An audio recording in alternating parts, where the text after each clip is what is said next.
It's a little later this year, but it's still that time of the year again for the Dubai World Cup.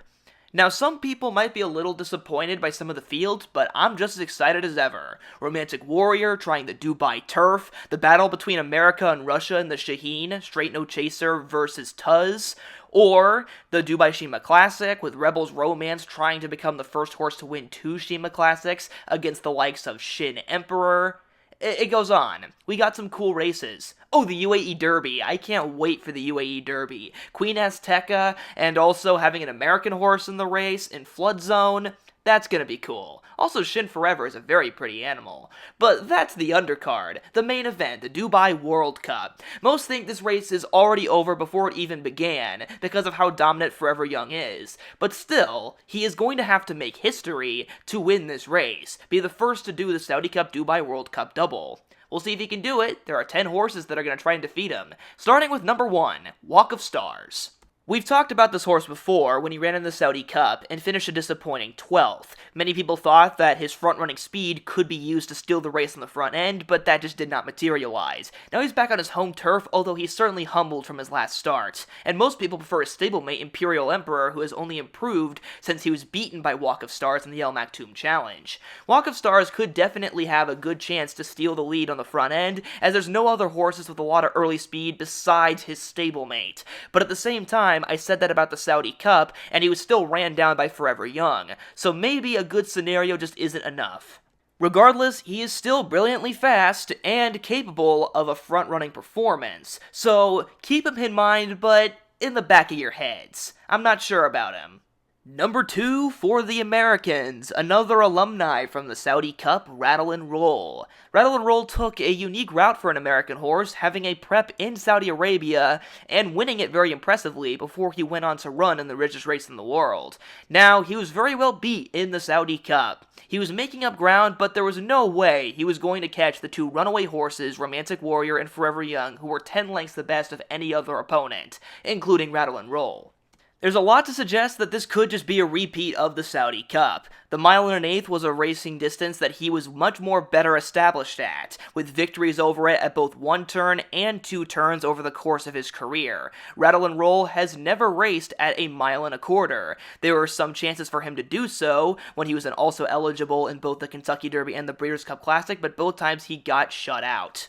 The best hope for him to succeed in the Dubai World Cup is that he can take advantage of the long stretch and will appreciate the extra distance as an opportunity to stretch out his legs, as he is a come-from-behind horse. But we are going to have to overcome that extra furlong. Maybe it's a bit too much for him. Maybe he's a better short router. Or it'll be exactly what he needs to rally late. The Dubai stretch is quite infamous for being too long for frontrunners to hang on. I've seen some great horses get run down in that stretch, such as Laurel River for an obvious example. He's probably the best hope we have on paper to winning the Dubai World Cup, but it's safe to say America did not bring their strongest contingent this year. But if they do manage to win, that would be interesting, but doubtful. Number 3, Wilisoan Tesoro, another alumni from the Saudi Cup. If you had to take shots for every horse who is coming from the Saudi Cup that is now running in the Dubai World Cup, you'd probably get a little tipsy. Maybe not blackout drunk, but still getting there. Wilisoan Tesoro I described as a understudy Japan horse. He represents the country well in international affairs, but usually he's chasing another Japanese horse who is the main star. And that is exactly what happened when he ran in both the Dubai World Cup and the Saudi Cup more recently. Now, the Dubai World Cup last year was won by Laurel River, but in second place was Ushba Tesoro. Wilisoan Tesoro was 4th, so he chased behind another one of his representative teammates. And then in the Saudi Cup, he was running behind Ushba Tesoro again, the 8-year-old horse, and the obvious Forever Young. So his role I don't think has changed. He ran alright, but still not good enough. The one thing that is going to be a little different is that the Dubai World Cup is more to his liking, as the Saudi Cup was a 1-turn route. He seems to enjoy 2-turn races a bit more, so that's something for him to appreciate, but I don't think he has outgrown his role just yet. So I would say go for the other Japanese horses in this one. And speaking of which, it's the other Tesoro, and on to shot number 4. Despite being 8 years old and many people thinking that he should have retired a while ago, he still always manages to get a slice of the cake. Even his most recent start, where he ran 10.5 lengths behind Forever Young in the Saudi Cup, he still managed to get 3rd place in a $20 million horse race, picking up the scraps. Now it's time for the Dubai World Cup, a race that he won in 2023, and then was a miserably beaten 2nd to Laurel River in the 2024 Dubai World Cup.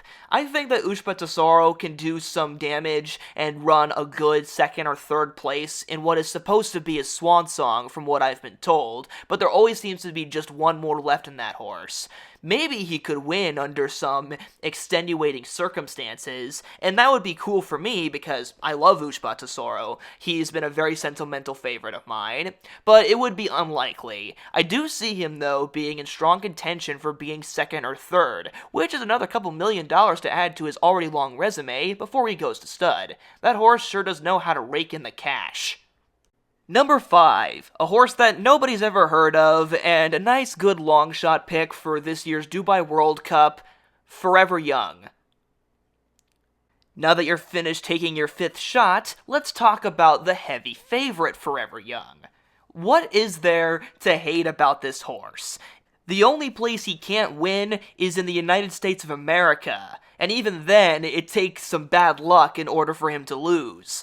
Everywhere else, he's invincible, and that was clearly shown when he ran in the Saudi Cup. While the rest of the field was just alright, he had to deal with a world-class competitor in Romantic Warrior. Now, most will say, well, that was a horse running for the first time on the dirt. Yes, but he clearly was just as good on the dirt as he was on the turf, and those two were 10.5 lengths the better of every other horse in that field. If either of them were gone, they would have won that race by a record margin and a record time, and we would have had a different conversation. Instead, what we got was the most exciting and awe-inspiring duel between two world champion globetrotters that I've ever seen, and I'm still gushing about it over a month later because this is still, and I think it's going to be without a doubt, the best race we've seen this year. But I'm happy to be proven wrong. Because of this horse's sheer talent, the only way that Forever Young loses is going to be a bit of bad luck and a bit of good luck on his opponents. As Alan Jerkin said, to some effect, that to be a great horse, you need your horse to be at 110% and they have to be at 80%. That's how Onion beat Secretariat after all. The hope is for his opponents is that Forever Young got so worn out battling a horse like Romantic Warrior that he's at 80 to 75% and their horse is at 110% ready to steal the show. If that doesn't happen, then Forever Young is going to make history and win the two richest dirt races in the entire world. And that would be something else. Also, by the way, there are talks of running him on the grass, and if he's as good as he is on the dirt as he is on the turf, we got ourselves a truly generational international talent, and that is truly exciting. To be able to see such a glorious horse all over the world, I'm glad that there's horses like Forever Young to keep the sport interesting in today's day and age. And now that I've talked about easily the best horse in the race, it's time to talk about the worst, Il Miracolo. He's not a bad horse. He's just not a Dubai World Cup horse. He's a solid, hard-working, grade 3 listed stake type horse. That's what's worked best for him with his victories in the Smarty Jones Stakes at Parks and the Ghost Zapper Stakes last year by a head bob. But he's coming into this Dubai World Cup off a last place finish in his only attempt at 1.25 miles. If he wins the Dubai World Cup, then I will shave my head. Number 7, Hit Show. He's a good horse, but he's not good enough. He's won grade 3s, he's won grade 2s, but I don't think he's either a 1.25 mile horse or a grade 1 horse either. If he was going to be a 1.25 mile horse, then he should have won the Santa Anita Handicap against the likes of Locked and Express Train. Instead, he was a very badly beaten 3rd place. That's not saying a whole lot. Besides that, he was 5th in the 2023 Kentucky Derby, so he can run around there, maybe, when he runs in the Dubai World Cup, if he's able to beat some of these competitors. He might run okay, but I just don't think he'll like the distance, and the fact that this is an international race that he's going to have to travel all the way around the world for, I don't think that's going to help him either. Number 8, Mixto, a horse I haven't really given the time of day very often, but now that changes. I'm willing to give this long shot a shot. While he has a lot of reasons for you to go against him, to be fair, he is a winner in a Grade 1 race at 1.25 miles. You can obviously talk about the fact that that field in that 1.25 mile race was very bad. And I'm not going to argue with you, and he hasn't run in a way that suggests that he was a secret Grade 1 horse all along. But clearly he's alright at the distance, even though he did struggle in the Santa Anita Handicap and the Breeders' Cup Classic against more elite opponents. The big reason I'm willing to give this huge long shot a chance is because of his trainer, Doug O'Neill. This guy, for some reason, knows how to take horses that really should not win international races and then just turn them around. He won the Japan Cup Dirt over 20 years ago, and more recently, he took a similar quality former claimer in 2 Rivers over and got him to win the Godolphin Mile. If he can do that, then why can't he convert Mixto just in time for a below-average quality, but still international running of the Dubai World Cup, considering that he's already won once in a low-quality Grade 1 1.25 mile race? Why can't he run well again today? Now, I'm not super confident that he could win, but considering that he finished a above-average 4th in the Pegasus World Cup when I thought he was going to finish, like, last or something, I could totally see Mixto getting 3rd, 4th, maybe even 2nd place under ideal circumstances, and maybe that small chance for an outrageous upset. But it's a small chance for a reason. If you want a Dubai horse to spice up your picks, why not go with the trainer who's already proven that he can take an ordinary horse and make them an international success? Number 9, Ramjet. This horse I hold in similar opinion to Wilson Tesoro, and after the Saudi Cup, that's shot number 6, I still hold the same opinion. He ran alright, but he was well behind the stronger Japanese representative in Forever Young. And just like Wilson Tesoro, he does have one thing now in his favor, as he's going to go back to 2 turns, something that he appears to enjoy. But again, I think he's just going to be an understudy for Forever Young, who maybe could get a nice placing if he's lucky, but that's kind of it. He's a good horse, and I'm excited to see what he does when he gets back to Japan, because I think he could very much dominate some of the local NAR Japan Dirt races, or even take a major Japan Dirt Grade 1, like the Champions Cup, if he's lucky. But right now, I think he blends in. Number 10, Imperial Emperor. While his stablemate Walk of Stars was running unsuccessfully in a bold bid to win the Saudi Cup, Imperial Emperor stayed back and ran at 1.25 miles in the El Maktoum Classic against a full field of alright horses. He is going to have to deal with a bit of a class jump, but that race did show that he is steadily improving. He has a big confidence booster in that race, while his stablemate is going to have to try and lick his wounds and come back to run in the Dubai World Cup after that run in the Saudi Cup.